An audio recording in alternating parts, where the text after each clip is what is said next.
दोस्तों मैं हूं अमन कौशिक और ये है UFC 298 Volkanovski versus Topuria main event का रीकैप।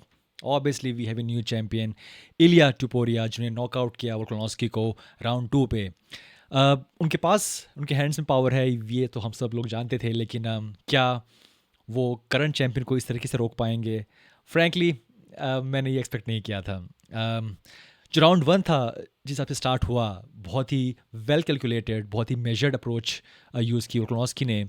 बहुत सारे लेग किक्स, अगर मैंने काउंट किया तो उस पूरे फाइट में, उस पूरे फर्स्ट राउंड में आई थिंक शायद 90% ऑफ जो जो स्ट्राइक्स थी फ्रॉम वोल्कानोव्स्की वो सिर्फ लेग किक्स थी, चाहे वो हो बॉडी शॉट, चाहे वो हो योर काफ किक्स।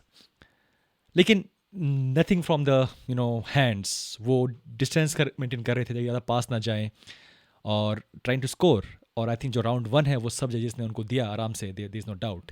और लगा शायद कि ये फाइट एक लंबी चलेगी यहाँ पे। दोनों फाइटर्स बहुत ही मेजर तरीके से खेल रहे हैं, सो round by round things will change. लेकिन राउंड 2 में नॉकआउट, एक क्लिंच और एक kind of A phone booth kind of moment आया जहाँ पे दोनों फाइटर बहुत क्लोज आ गए थे और पीछे कुछ खास स्पेस था नहीं वोल्कानोव्स्की के पास।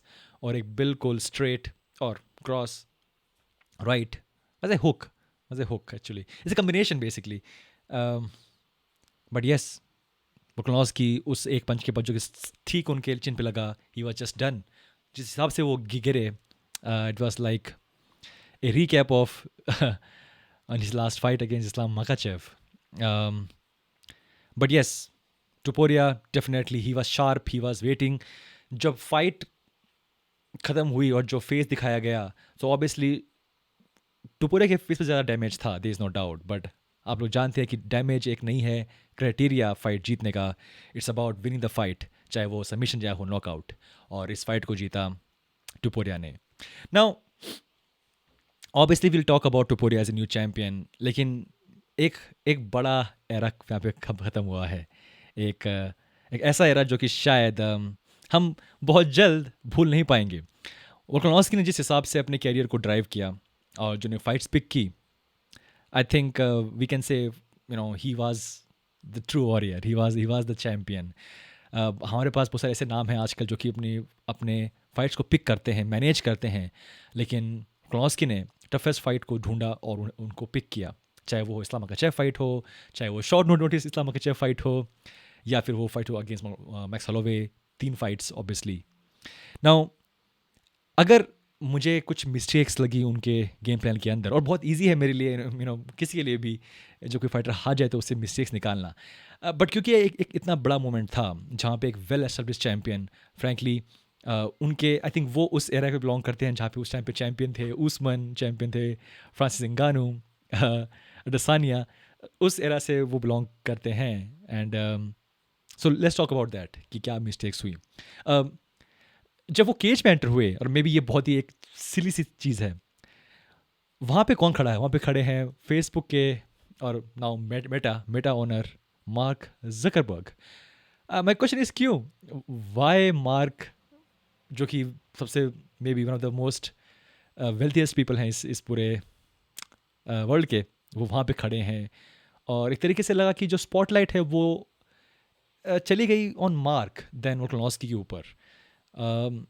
May be and just may be ये एक बहुत ही नॉर्मल चीज़ है कि किसी भी एक वेल एस्टेब्लिश चैम्पियन के लिए कि उनके कॉर्नर पे, या एटलीस्ट जो उनका वर्कआउट हो रहा है वहाँ पे कुछ कोई नया बंदा हो। लेकिन क्या वो ज़रूरी था इतनी बड़ी फाइट के लिए? एक नया डिस्ट्रैक्शन एक तरीके से देखा जाए तो। But may be obviously Volkanovski ने ये एक्सक्यूज़ नहीं बनाया। बट एज ए फ़ैन मैं ये क्वेश्चन कर रहा हूँ कि क्या एक इतनी बड़ी फाइट के लिए, जहाँ पे आपके पास, आप जानते हैं कि इसे मे बी टफेस्ट फाइट आपके इस पूरे for this division, and then आपके पास एक और डिस्ट्रैक्शन है। लेकिन जो सबसे बड़ी चीज़ जो कि मुझे लगा जो कि मिस्टेक या गलती थी, वो ये कि वो वापस आए इस फाइट के लिए सिर्फ 4 महीने के गैप के बाद, और वंस अगेन इस बात को बिल्कुल साफ साफ मना किया है या खारिज किया है वोल्कानोव्स्की ने कि नहीं, it was not a issue.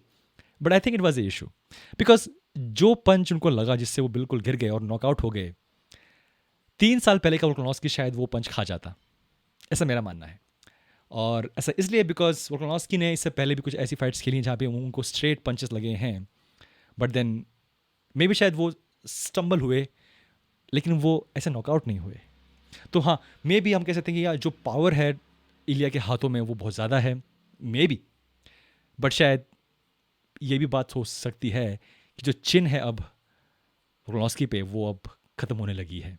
और इस चैनल पे हमने कई बार बात की है कि जॉ के पास जो चिन है वहाँ पे एक फिक्स्ड अमाउंट ऑफ डैमेज आप ले सकते हैं। इट्स नॉट लाइक कि इट्स अनलिमिटेड।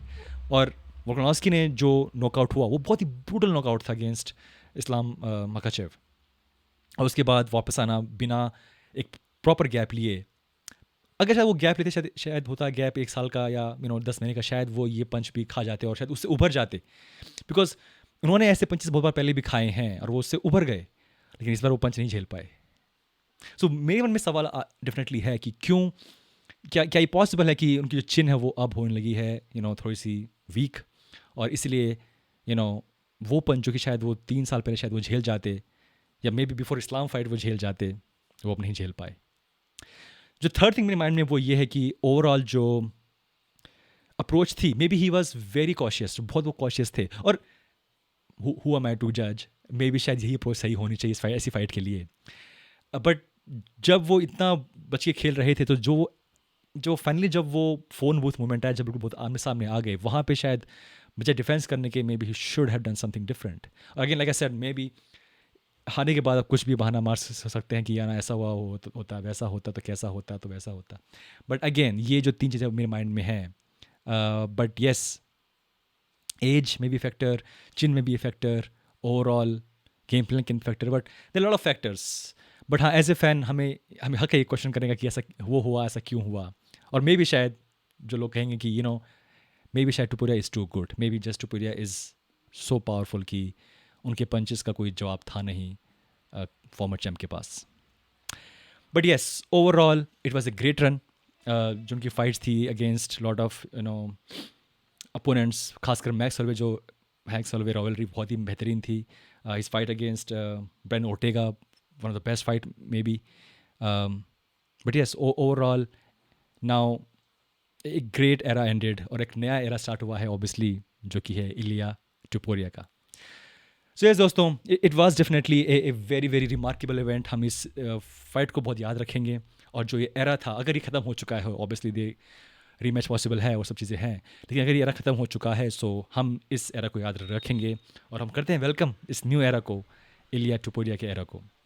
अब दोस्तों, ये था मेरा वीडियो। मिलते हैं नेक्स्ट टाइम। क्या है आपके व्यूज़ इस लॉस पे, मुझे बताइए कमेंट्स के अंदर। मिलते हैं next time. Take care, bye bye.